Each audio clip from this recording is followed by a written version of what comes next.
Olá, eu sou o professor Gustavo Batista. E eu, professor Gustavo Ferreira. E esse é o podcast O Fascinante Mundo do Sensoriamento Remoto. O maior podcast em língua portuguesa sobre sensoriamento remoto e geotecnologias. Do mundo.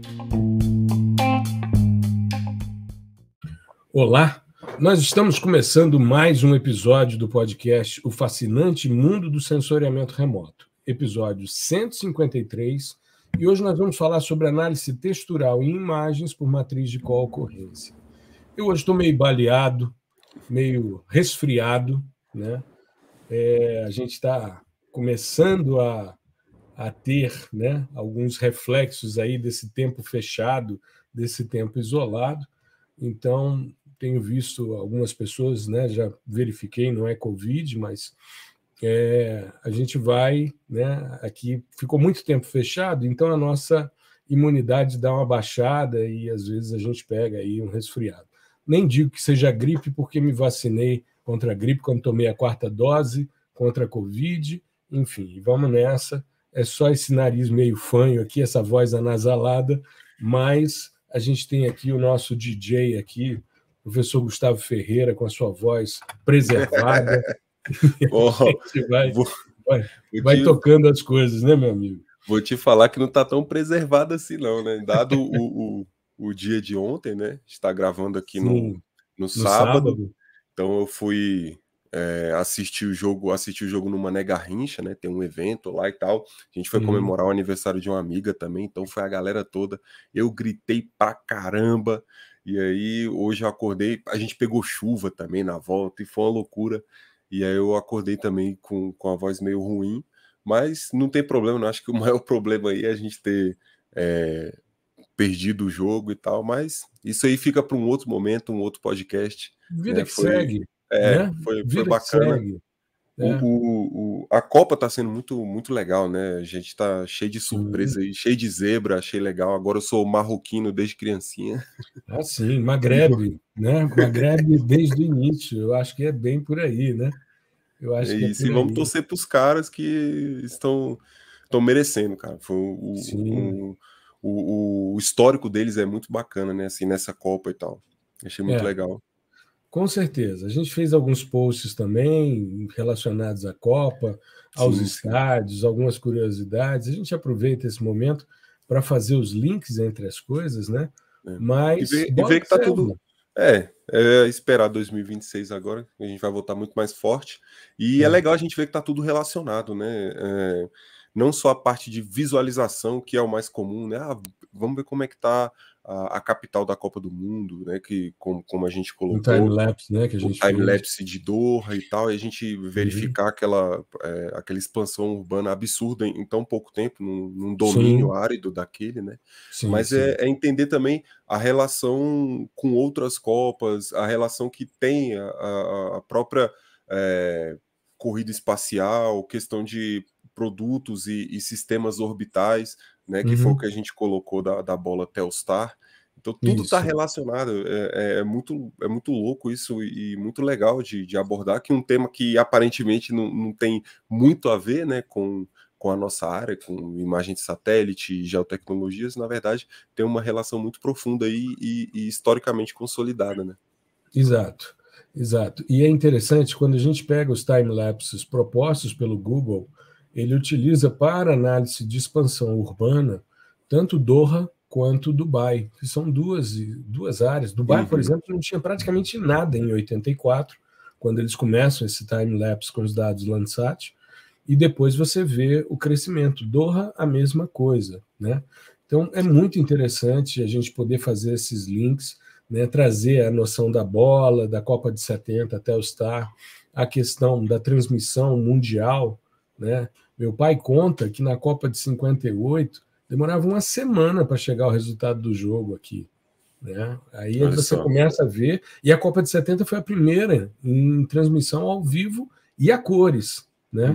Então é uma iniciativa muito interessante. Eu me lembro da Copa de 74, mas isso já é uma outra história. Eu já era nascido na Copa de 70, mas depois a gente fala sobre essa questão. Bom, Análise textural é um link que a gente está fazendo, e como o episódio vai ao ar na segunda-feira, né, no dia 12, também nós vamos fazer uma masterclass ao vivo no YouTube, às 20 horas, em que nós vamos processar análise textural usando matriz de concorrência, né? E o que é interessante é porque nós fizemos, durante a última temporada do podcast, o final da temporada 4, nós fizemos um evento, né, de uma minissérie, digamos assim, né, de classificação orientada a objetos. Foram 4 episódios sobre isso. E nós começamos no episódio passado a falar sobre processamento de dados SAR. E esse link entre textura, que tem muito a ver com a rugosidade da superfície, que é algo que os sistemas SAR, né, estão buscando ali em termos de espacialização. E essa relação com a matriz de concorrência é fazer o link entre Geóbia e processamento de dados SAR, né, para a gente mostrar que uma coisa está interligada à outra. Aliás, hoje, no sábado, Gustavo fez a nossa série de postagens sobre dicas de leitura e falou sobre o artigo do Haralick e colaboradores de 1973, que é a base, como ele mesmo falou no vídeo, né? Se você quer entender sobre análise textural de imagens, matriz de concorrência e os elementos, quais são os atributos que são obtidos a partir dessa análise, esse é um texto fundamental, né, Gustavo? É obrigatório, assim, todos aqui, eu digo sem medo de errar, todos os softwares, todas as linguagens de programação, inclusive na segunda-feira, na nossa Masterclass, vai ter software de interface gráfica e Python também. A gente vai fazer das duas formas, assim como foi o minicurso de Geóbia. E todos eles utilizam os atributos do Haralick, né, de 1973. E o legal é que, assim, a análise de textura ela pode ser feita, assim como a maioria dos processamentos digitais de imagem, pode ser feita em qualquer imagem, né, qualquer matriz que você tiver. E no artigo ele exemplifica também com imagens aéreas, né? E aí puxa bem aqui para nossa área. Mas você pode fazer com qualquer tipo de imagem e extrair, né, atributos de textura de qualquer imagem. Mas na verdade, a gente pode dividir os processamentos, né, a geração da matriz e a extração dos atributos, mas são 2 processamentos extremamente elegantes e robustos, e que, assim, o objetivo deles, no geral, é reduzir a imagem, né, a um número que represente aquela textura que é majoritariamente encontrada na imagem, né? Vamos supor, se você tiver, por exemplo, uma foto de uma zebra, uma girafa, por exemplo, elas possuem uma textura específica ali na pelagem.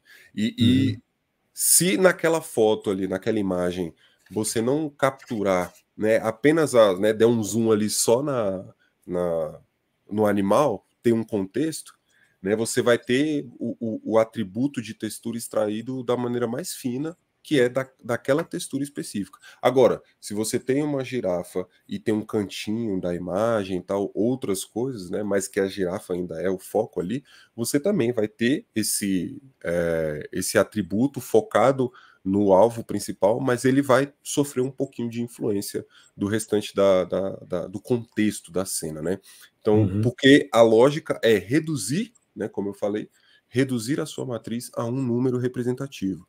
E qual número é esse? Aí vai depender dos seus atributos. Cada atributo vai ter um número, né? E aí a gente vai discutir um pouquinho aqui sobre os atributos, sobre a geração da própria matriz, né? Então existem várias maneiras de você gerar essa matriz. Aqui eu não estou falando de software, mas existem tipos de matrizes diferentes, né? E é um processamento antigo, né? A gente vê o artigo do Harald, que é de 1970, né? 73. Isso, 1973. E é engraçado que a gente não tem tanta aplicação assim, né, em termos de artigo, né, que eu estou falando, a gente não tem tanta disseminação desse tipo de análise, né, voltado aqui para o sensoriamento remoto. É claro que se você entrar no Google Scholar aí, o Web of Science, você vai encontrar muita coisa, Mas é mais assim, no sentido de você pegar essas questões de textura e plugar no seu modelo, né? Assim como fizemos no Geobe. Significa o quê?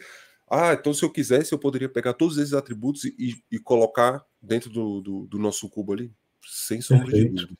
Ia ficar maravilhoso, inclusive, é claro que depende do contexto da sua cena e tal, do tipo de dado que você está utilizando, mas ia ficar muito legal e é uma feature, né? É uma variável extremamente importante para esse tipo de cálculo. A gente não quis colocar ali no minicurso para não ficar muita coisa, porque a gente já estava falando de colocar ótico com SAR e filtro espacial, mais índice de vegetação, né? Então já tinha muita coisa.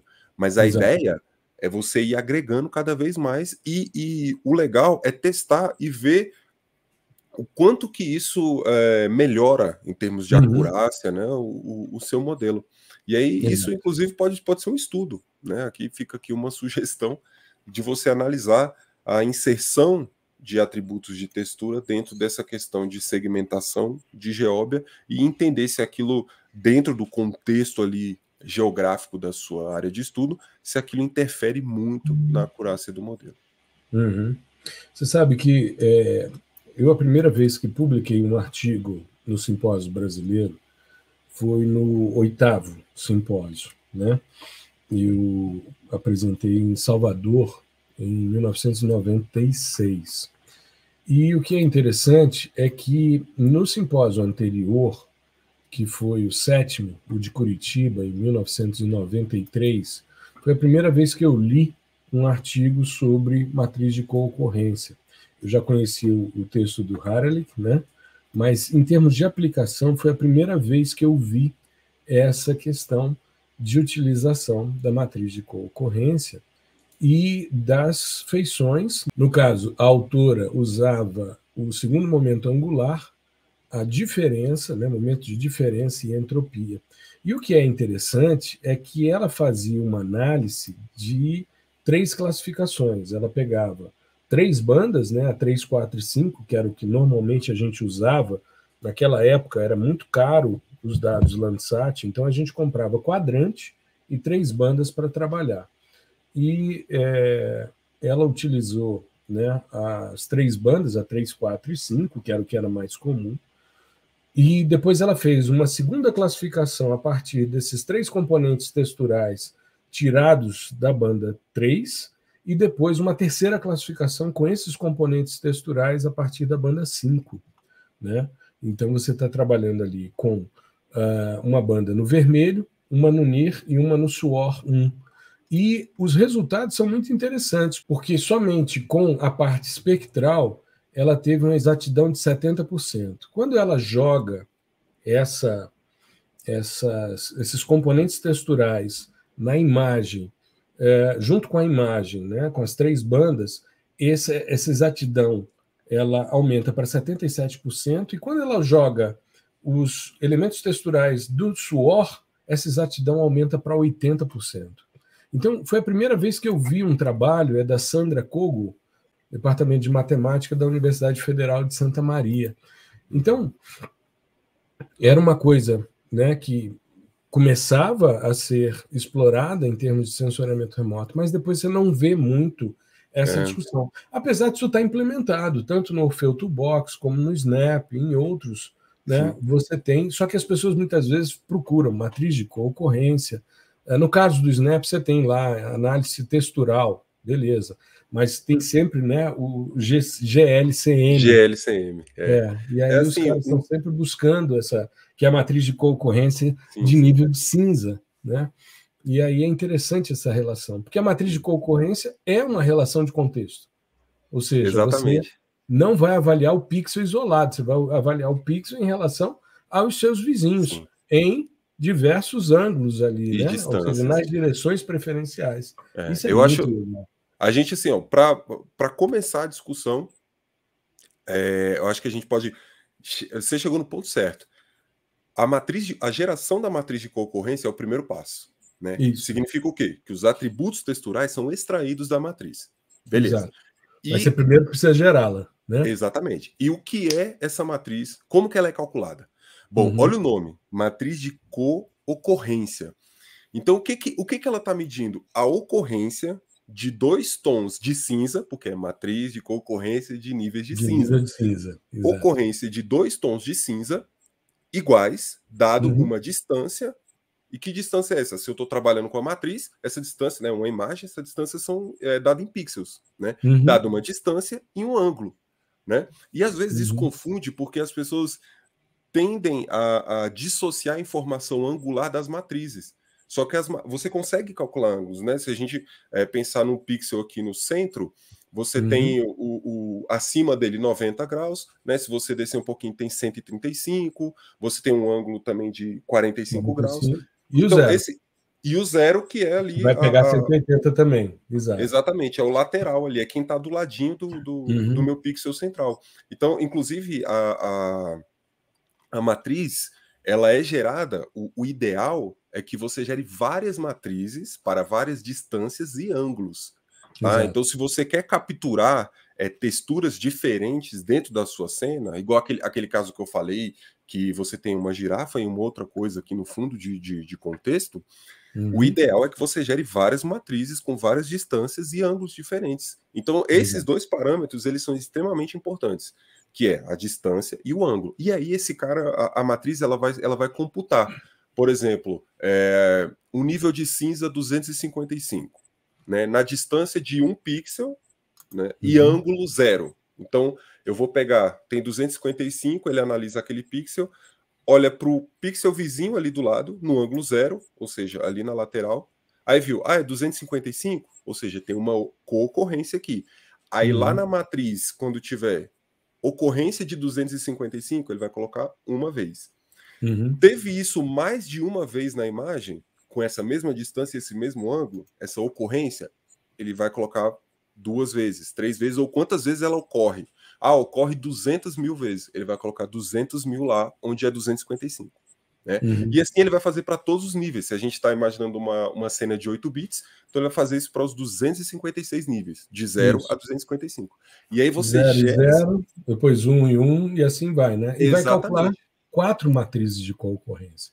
E você vai ter o ângulo 0, você vai ter o 45, o 90 e o 135. Isso. Aí você deve estar pensando, o cara que está ouvindo a gente, menos são 8 direções preferenciais, sim, mas em relação ao pixel central, você vê o que está à direita e o que está à esquerda. Isso. O que está acima na diagonal e o que está abaixo na diagonal. Então você tem 4 direções, porque você pega o 0 e o 180.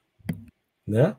Então você tem essa possibilidade de montar 4, e é interessante porque quando você vai implementar isso num software, você tem, né, o tamanho do seu operador kernel, que vai varrer a sua imagem para compor a sua matriz de concorrência. Isso é uma questão importante. E hoje a gente não tem, por exemplo, no Snap você já começa de 5x5. 5, 7x7, 9x9, e assim vai.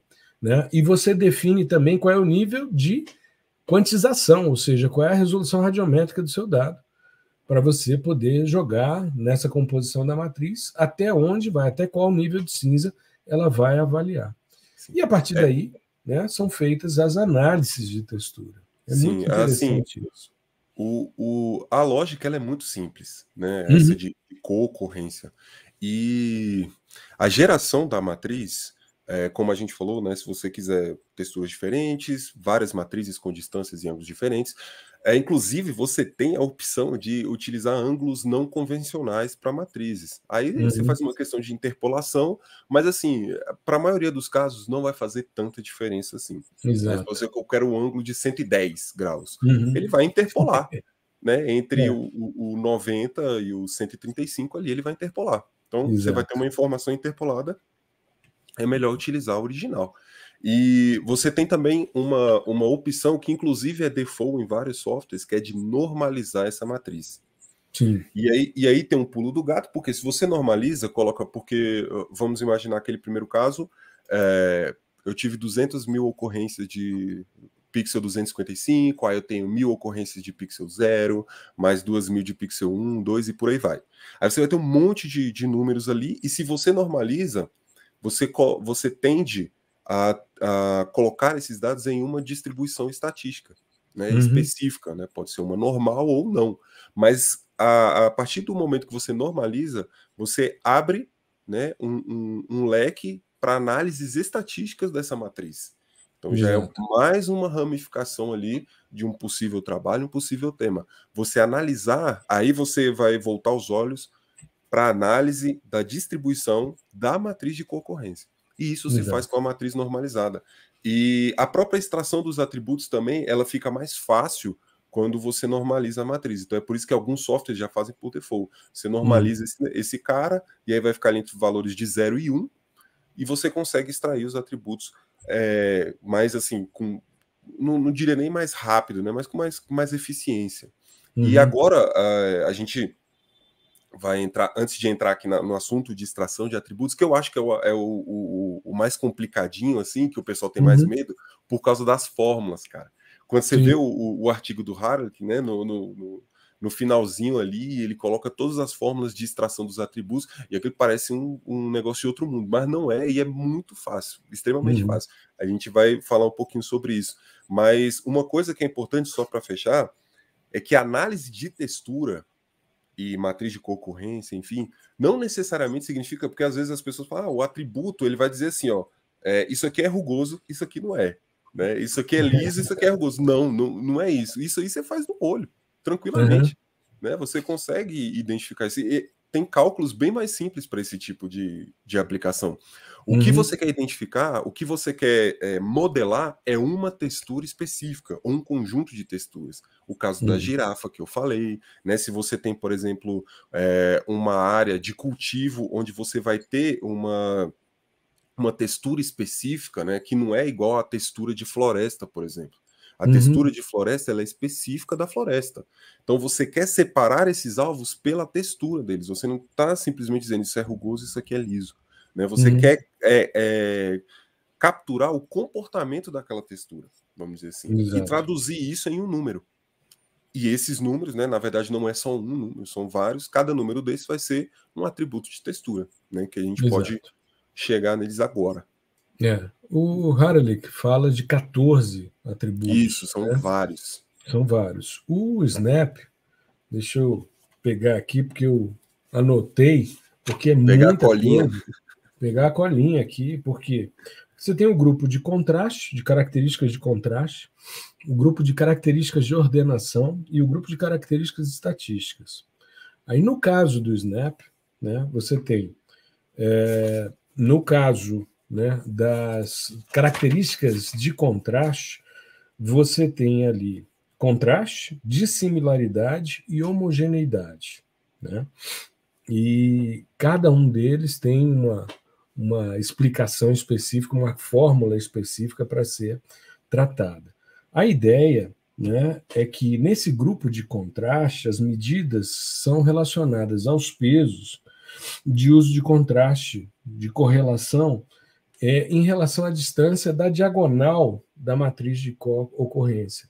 A diagonal da matriz de co-ocorrência, né, ela é como uma diagonal de uma matriz de correlação, de uma matriz de covariância, né, e você tem o espelhamento, porque você está analisando, né, o valor digital 0 e o valor digital 0, e a análise é feita sempre com medidas de segunda ordem, ou seja, você trabalha sempre com pares de pixels e nunca com o pixel isolado, que seria uma análise de primeira ordem, né? Tanto que nas análises estatísticas, que são média, variância, né, elas são desses pares, ou seja, da matriz de co-ocorrência, e não apenas do pixel isolado. Ou seja, o procedimento é o mesmo, porém de pares de pixels, né? Isso. Quando a gente...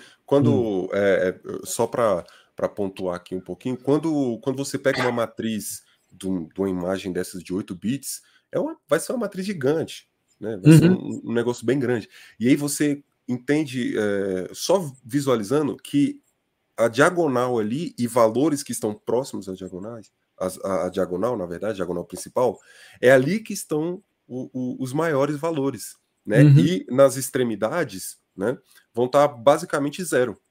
Né? Então, a maioria das matrizes, elas têm esse comportamento, né? E se você, por exemplo, colocar isso num heatmap, né, numa funçãozinha de mapa de calor, você vai ver, ou seja, as extremidades ali da sua matriz vão estar mais frias, né, cores frias, e aquele central vai estar bem vermelho, bem quente, como se fosse mais adensado, né? Isso, mais adensado, como se fosse um escatergrama. Né? Isso é muito bacana. Inclusive, você pode analisar sobre esse viés também, as diferenças, né, estatísticas entre as matrizes de co-ocorrência de uma mesma imagem, mas com distâncias e ângulos diferentes. Então, se, por exemplo, uma dada matriz com uma distância e ângulo x e y der uma coisa muito diferente das outras, aí você pode, né, chegar e analisar essa matriz específica, que não está esses valores concentrados, às vezes está bem disperso. E aí você analisa e tenta entender o porquê que aquela está daquele jeito, com aquela distância específica, com aquele ângulo específico. Isso é muito legal. Tudo que a gente está falando aqui dá um trabalhão, assim, dá um trabalho muito legal, sabe? Dá um artigo, um TCC, uma dissertação, enfim. São muitas possibilidades dentro desse campo de análise de textura, né? Mas vamos continuar lá com os atributos. Essas medidas de ordenação, esses grupos, né, de características de ordenação, aí é que entra, né, o segundo momento angular, que seria a medição da uniformidade ou da homogeneidade da imagem. Sim, né? eu posso dar só um pitaquinho aqui nesse segundo momento angular, que ele é um dos mais usuais. E é meio polêmico por causa do nome, né? Todo mundo coloca assim, cara, segundo momento angular, que diabo é isso? Como que calcula isso? A galera já acha que entra ângulo, entra isso, entra aquilo. Cara, o cálculo do segundo momento angular é extremamente besta. É simplesmente a soma do quadrado de todos os números da matriz. Você vai, por exemplo, tem a sua matriz lá de concorrência, tem N números. Você pega esses N números e vai somando cada um deles, só que você soma o quadrado deles. Então, se era 1 e o outro é 2, vai ser 1 ao quadrado, mais 2 ao quadrado, mais N ao quadrado, e vai somando. Aquele no final vai dar um número. Esse é o segundo momento angular. E acabou, você calculou. Né? Aí você vai olhar no artigo do Harari, que está lá uma fórmula absurda, que você tem que colocar, que é um somatório, né? Então vai ter aquele, o sigma lá, maiúsculo e tal. Aí, cara, que diabo é isso? Ele está só calculando o quadrado de todos os elementos, né? A soma dos quadrados de todos os elementos da matriz de concorrência. Simplesmente assim. E a energia é a raiz quadrada desse segundo momento angular. Aí. Ou seja, um deriva o outro. Sim, né? sim. E essa energia também é muito utilizada, inclusive são muito similares, né? Sim. Muito semelhantes quando a gente olha o resultado. Aí tem a probabilidade máxima, que são os altos valores, né, de combinações de pixels que vão ocorrer, e a entropia, que também é muito utilizada porque ela vai mostrar o nível de desordem que existe na sua imagem, ou seja, o nível de aleatoriedade de níveis de cinza que você tem, e que é importante para você compreender essa lógica da textura, né? Sim, essas questões, só para destacar aqui, nesse caso específico, né, a gente está sempre falando, isso reduz a um número só, isso reduz a um número só. Só que você tem essa opção de pegar e reduzir toda a sua imagem a um único número, e aí você vai ter um vetor com vários atributos de textura, né, que vai ser o segundo momento angular, vai ser um número, entropia vai ser outro, né, correlação, homogeneidade, dissimilaridade, outro, e ali você vai ter. Ou você tem a opção, que é o que é mais utilizado no nosso mundo aqui do sensoriamento remoto, que é utilizar um kernel, que foi o que você falou do início, que o kernel default do Snap é um 5x5. Né? Significa o quê? Que tudo isso eu vou calcular para uma região específica da imagem, né? Que está dele é 9x9. 9x9, olha só.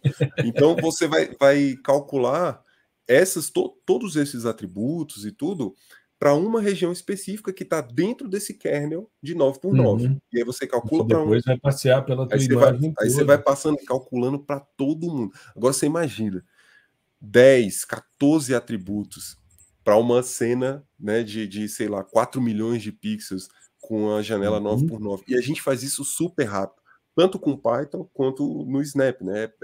Assim, chega a ser um absurdo. Quando só para lembrar o pessoal que no Python a gente vai utilizar a API Python do Snap no Colab. né? Então, vai ser bem legal mostrar que tem essa possibilidade para o pessoal, mas existe também a possibilidade da gente calcular a GLCM e os atributos com outras bibliotecas, por exemplo, o Scikit-Image, SciPy, só que quando você joga dentro desse contexto do kernel, aí demora muito mais, muito mais. Estou falando, dependendo da sua cena, por exemplo, uma cena completa de radar, demora horas para calcular isso. Sim. Né? E aí, na API Python do Snap, a gente tem uma coisa legal, que é a eficiência de processamento do Java, né? O Snap, ele foi escrito em Java, a API é em Python, mas a gente só diz em Python para o cara rodar o código do Java, né? Ó, roda aquele código lá, e ele roda rapidíssimo. E isso é muito legal, né? Mas, enfim, só para fechar, é isso. Você pode extrair esses atributos e reduzir toda a sua cena a um número só, sem problemas, ou você pode utilizar essa lógica dos kernels, que é a mais utilizada, porque no final você tem um resultado visual também, que é isso que a gente gosta, né? De ver lá a imagem da entropia e tal, da correlação, é muito legal. E para cada componente, no caso, para cada polarização. Né? Exatamente. Se Ou para cada banda, você banda. pode aplicar isso em imagens óticas, pode aplicar também. Sim. E para cada banda você vai ter aí, no caso do Snap, são 11 feições que podem ser extraídas, né? E você vai ter as 11 disponíveis ali por banda. Então, é interessante você pensar nisso, né? E avaliar, porque quando você está criando um espaço de atributos, quando você está ampliando o seu espaço de atributos, você precisa selecionar aquilo que vale a pena. Então, normalmente, o segundo momento angular, a entropia, a correlação, né, são elementos que são mais usuais, são mais buscados para fazer essa visualização. Por exemplo, o segundo momento angular e a energia, eles são muito similares em termos de resultado. Então, você opta... se o software gera isso rápido, tudo bem, você gera, verifica, mas depois para você compor e colocar isso no teu cubo de dados para você rodar, por exemplo, uma classificação orientada a objetos, você precisa filtrar também aquilo que é mais representativo para você poder avaliar. Né? Sim, é isso. E a ideia é a gente mostrar o passo a passo, desde o download da imagem, o pré-processamento, né? Tem coisas que são rápidas, outras não, a gente vai estar ao vivo, mas a ideia é mostrar um pouco da teoria sobre isso, depois a gente avaliar esse pré-processamento dos dados SAR, para depois a gente rodar o GLCM, né? Que é Gray Level Co-Occurrence Matrix, né? Ou matriz de co-ocorrência de nível de cinza. E eu acho que vai ser um evento bastante legal, vai ser bem interessante. Complemento que a gente fez no mini curso de Geóbia. Então a gente vai mandar um e-mail para todo mundo que se inscreveu também, para as pessoas assistirem, né? E participarem desse evento. E lembrando que a gente ainda está com as inscrições dentro da Black November para os nossos cursos de PDI, tanto o PDI-SL como o PDI-PAI. Os dois estão com uma promoção extremamente interessante e a gente vai até o dia 15. Então, essa semana é a última semana, vai se encerrar nessa semana essa oportunidade. Então, não perca essa, que pode ser um diferencial em termos de carreira para você. Né? E vai ser um descontaço, assim, que a gente nunca deu esse desconto. Né? Se você somar, pegar o combo, né, que seriam os dois cursos juntos, PDI-SL com software livre e PDI-PY com Python, o desconto chega a R$900. Tá? E a gente não está falando, por exemplo, de um curso que custa 10 mil e a gente vai dar um desconto de 900. Né? Esse desconto ele vai fazer os dois cursos chegarem a quase o preço de um. Né? Ali, por coisa de R$200, ele não está no preço de um só. Então, vale muito a pena. Assim, vocês vão ver toda a parte de fundamento, tanto de sensoriamento remoto, quanto de programação também, né, com Python e tal, e toda a cadeia de processos, né? E é claro que tudo isso aqui, episódio de podcast, live, masterclass, workshop, tudo fica dentro da plataforma como conteúdo extra. Então você pode acessar esse cara. Tem tempo tem limite para acesso? O curso vai ficar disponível para vocês enquanto a plataforma existir, enquanto a gente estiver aqui, né? Disponibilizando esse curso. Então não tem esse limite imposto, né? Que geralmente aí fica em torno de 3 anos, 2 anos, enfim. Então vocês é bom que isso vire um material de consulta. Tudo isso que a gente está falando aqui é muito importante. A gente está falando do assunto que é extremamente importante, análise de textura, matriz de concorrência de níveis de cinza. E isso aqui, só para fechar a parte mais técnica, né, do tema, tudo que a gente está falando aqui são procedimentos. Né, procedimentos consolidados pela literatura desde 1960, 1970. Agora, nada disso exclui o olhar do usuário, do especialista, do intérprete. Né? O que a gente sempre fala? Nesse episódio? Olha só, você tem que entender o seu dado. Você tem que saber interpretar. Você tem que saber quais são os tipos de textura que você quer destacar. Né? E quais são os tipos existentes dentro da sua região.